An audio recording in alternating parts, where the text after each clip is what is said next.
তার কিছু ফ্রেন্ডস ওরা মিলে একটা লুকোচুরি খেলছিল। এটা প্রায় 10টা-11টার দিকে। কিবিয়ার আশেপাশে একটা জঙ্গল ছিল, ওই জঙ্গলের মাঝে ওরা খেলছিল আর কি লুকোচুরি। একজন লুকালো, তো সবাই মিলে ফিমেল করবে, সেজন্য সিস্টেম ছিল খেলার প্রত্যেকে এক একটা টিমে ভাগ করা ছিল। তো প্রত্যেকটা টিমে একজন ক্যাপ্টেন ছিল আর ক্যাপ্টেনের হাতে একটা কন্ট্রোল ছিল। তো ওই টিমগুলা যে একজন লুকিয়েছিল তাকে খুঁজে বের করবে। এক পর্যায়ে দেখা গেল কিবিয়ার সাথে যে তার দলের যে ক্যাপ্টেন সে একটু সামনে চলে গেছিল আর কি। কিবিয়া আর তার সাথে আরেকজন ছেলে ছিল, সে একটু পিছিয়ে পড়লো। তো ওকে ফাইন্ড আউট করার জন্য কিবিয়া আর ওই ছেলেটা একটু খোঁজাখুঁজি করলো, দেখতে পেল না। বাট হঠাৎ করে কিবিয়া আর ওই কিবিয়ার সাথে যে ছেলেটা মানে দুজন ছিল, ওই জঙ্গলে একটা বড় একটা গাছ ছিল, সেটা একটা দোষী গাছ ছিল, মানে উড়ান যেটা আঞ্চলিক জঙ্গলে দোষী। তারা ওই গাছ থেকে কিছু একটা নেমে আসে নাকি সাদা কাপড় পরা। জিনিসটা এমন যে একজন হুজুর যদি সাদা পাঞ্জাবি পরে আর পাঞ্জাবিটা যদি পায়ের পাতা পর্যন্ত ওইরকম পাঞ্জাবি হয় আর মাথা যদি সাদা কাপড়ে একটু খোঁজটা দেয় যেরকম দেখা যায়, জিনিসটা সেম সেরকম। একটা ধরেন মানুষ, একটা এরকম ফেস নেই, নাক মুখ চোখ কান কিছু নেই, জিনিসটা মানে কি বলা যাবে, মানে একদম খালি জিনিসটা, মানে ভিতরে জ্যাকেট কাপড় পরা, মানুষ আকৃতি এরকম জিনিস আর কি। তো প্রথম জিনিসটা রাস্তায় নেমে আস্তে আস্তে এসে ভেসে ভেসে যেন আসতে তাদের সামনে।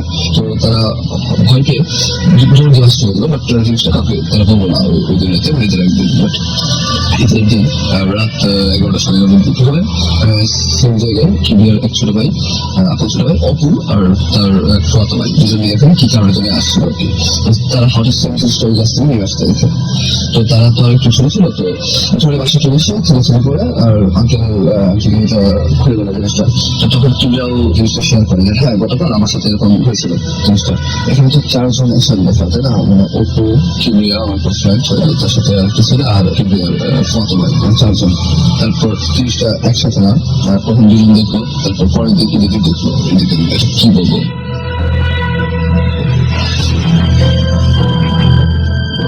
শুনছেন সবসময় রেডিও 50, আর এতক্ষণ শুনছিলেন আমাদেরই একজন লিসনারের পাঠানো, একদম কম্পিউটারে এই ধারণ করেছে, সে কম্পিউটার রেকর্ড করে পাঠিয়েছে এই ঘটনাটা। সুতরাং সাউন্ড একটু ডিস্টার্ব থাকতে পারে, বাট থ্যাংকস যারা এরকম উদ্যোগ নিচ্ছেন এবং যারা এরকম করে রেকর্ড করে আমাদের পাঠাচ্ছেন বিভিন্ন সাউন্ড ফাইলগুলো ইমেইল করে, এবং বাংলাদেশের বিভিন্ন প্রান্ত থেকে আপনার এক্সপিরিয়েন্স আমি জানতে পারছি। আর এই যে লাস্টে বলে এটা কি আমি বলতে পারবো না, আমি নিজেও জানি না এটা কি। এবং এরকম আমি শুধু একটা জিনিসই বলবো যে এই পর্যন্ত যারা দেখেছেন তারা সবাই বলেছেন কোন শেপ বলতে পারেনি, এবং মনে হয় যে প্রত্যেকেই আমার যতটুকু মনে পড়ে যেরকম বলেছিলেন যে পুরো একটা কাপড় হলেও সেই কাপড়ের ভেতরের দিকটা মনে হয় যে অন্ধকার, মানে কোনো আকৃতি নাই। মানুষের মতন কাপড় পরা থাকলেও তাদের চেহারার কোনো আকৃতি নাই, তাদের শরীরের কোনো আকৃতি নাই, ভেতরটা পুরোপুরি অন্ধকার, মানে চোখ নাক মুখ কান এগুলো আলাদা করা যায় না। এবং আমি জানি না যে আসলে আমি সবসময় একটা জিনিস সবাইকে চিন্তা করতে বলি যে আমাদের চারপাশে এরকম হয়তো অসংখ্য অনেক কিছুই রয়েছে। আমরা কি প্রত্যেকটা মানুষ আমাদের চারপাশে যেটা আছে, যে মানুষগুলো হেঁটে বেড়াচ্ছে, যে মানুষগুলো চলাফেরা করছে, তারা কিন্তু আমরা প্রত্যেক দিন গায়ে হাত দিয়ে দেখতে চাই না বা তাদের দিকে তাকিয়ে দেখতে চাই না যে তারা আসলে জীবিত নাকি তারা আসলে মৃত, তারা আসলে মানুষ না অন্য কিছু।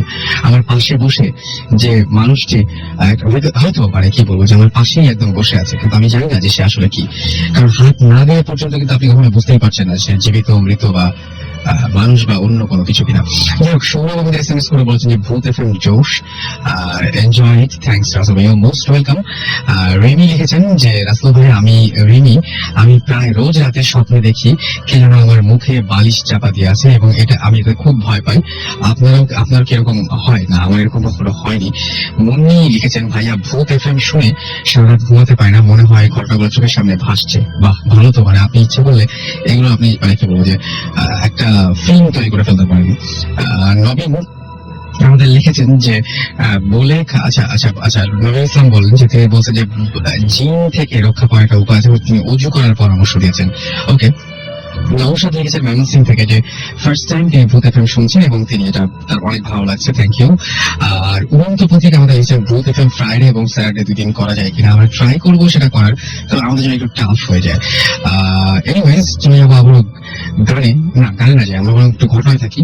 আমাদের নতুন কিছু গেস্ট রয়েছে, কিন্তু আমরা বলছিলাম যে এই পর্বটা পুরোপুরি আমরা করবো আপনাদের এসএমএস দিয়ে এবং আপনাদের মেইল দিয়ে, তাহলে আমরা আমাদেরকে এসএমএস পড়ে গানে চলে যেতে পারি।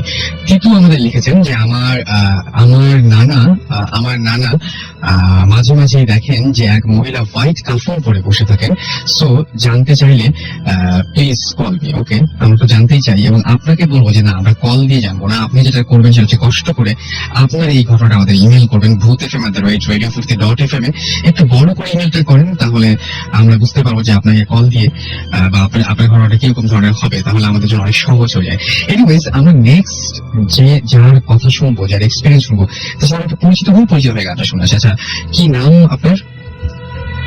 হাই লিসেনার্স, আমার নাম মেহেদি হাসান সাব্বির। আমি ধানমন্ডি থেকে ওকে, ক্লাস 8 এ পড়ছি। ক্লাস 8 এ পড়ছেন ধানমন্ডি থেকে, তো তুমি করে পাওয়া যায় না, রাইট? ওকে, ক্লাস 8 এ পড়ছো এবং ধানমন্ডি থেকে এসছো। ওকে, আমরা তোমার নাম আরেকবার বলো। মেহেদি হাসান সাব্বির। মেহেদি হাসান সাব্বির। তো আমরা সাব্বিরকে নিয়ে ফিরে আসছি একটু পরে স্টেজ ইন রেডিও ফুর্তি। আপাতত একটা গান শোনাবো। ইন দ্য মিন টাইম যারা আমাকে এসএমএস করতে চান তারা লিখে পারবেন SHOUT শাউট স্পেস আপনার নাম স্পেস আপনার মেসেজ পাঠিয়ে দিন 984 নাম্বার, এবং যারা ইমেল করতে চান bhuthfm@radio40.fm ইমেল করে পাঠিয়ে দিন। শুনবো আরো একটি গান।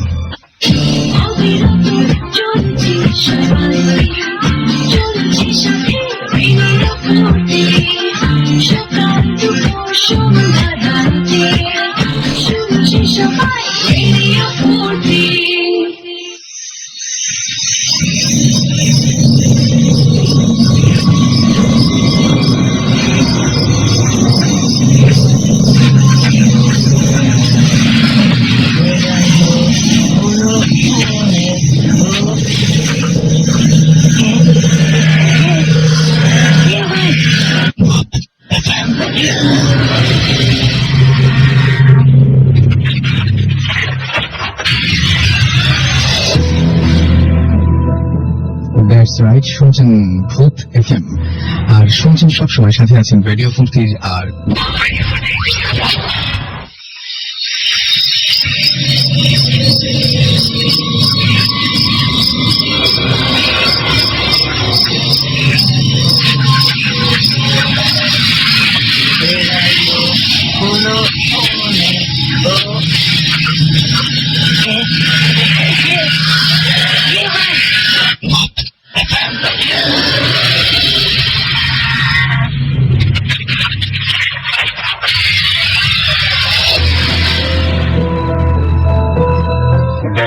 শুনছেন ভূত এফএম আর শুনছেন সবসময় সাথে আছেন রেডিও ফুর্তির। আর বলছি আসল, আমার সাথে রয়েছেন আজকের ভূত এফএম এর নতুন কিছু গেস্ট এবং তাদের একটা পরিচয় জেনেছিলাম আমরা।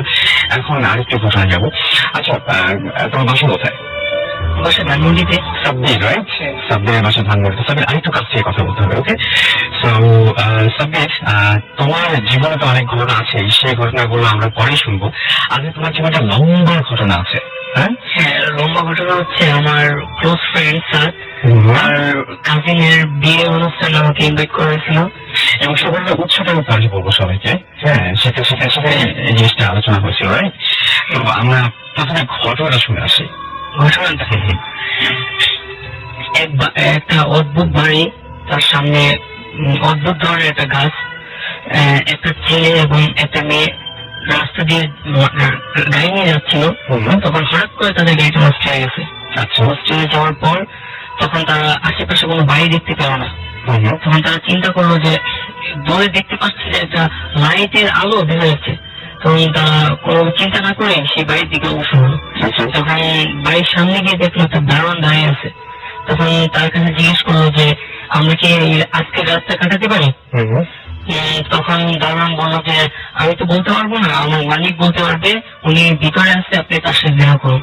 তো তারা যখন যাচ্ছিল তখন দারোয়ানটা বলছিল যে তোরা সবাই মরবে, বড় একটা হাসি দিয়ে বললো। তখন লোক তারা দুজন ভিতরের দিকে যাওয়ার সময় ভিতরে ঢোকার সাথে সাথে একজন বুড়া মহিলার সাথে দেখা হলো। তখন তাকে জিজ্ঞেস করলো যে আচ্ছা আমরা কি এখানে আজকে রাতে থাকতে পারি? আমাদের গাড়িটা নষ্ট হয়ে গেছে, তো এখানে আর কোনো বাড়ি ঘর নিয়ে থাকার জন্য আমরা কি এই জায়গায় থাকতে পারি? তখন তিনি ভেবে চিন্তে পারমিশন দিলেন থাকার জন্য এবং বললেন ওনার একটা শর্ত ছিল তা হচ্ছে যে বাড়ির যে জায়গায় যা কিছুই ধরো, কিন্তু একটা ঘড়ি দেখিয়ে বললো যে ওই ঘড়িটা যাতে টাচ না করে, এবং ঘড়িটা যাতে কোন রকম ক্ষতি না করে ঘড়িটার দিকে। তখন তারা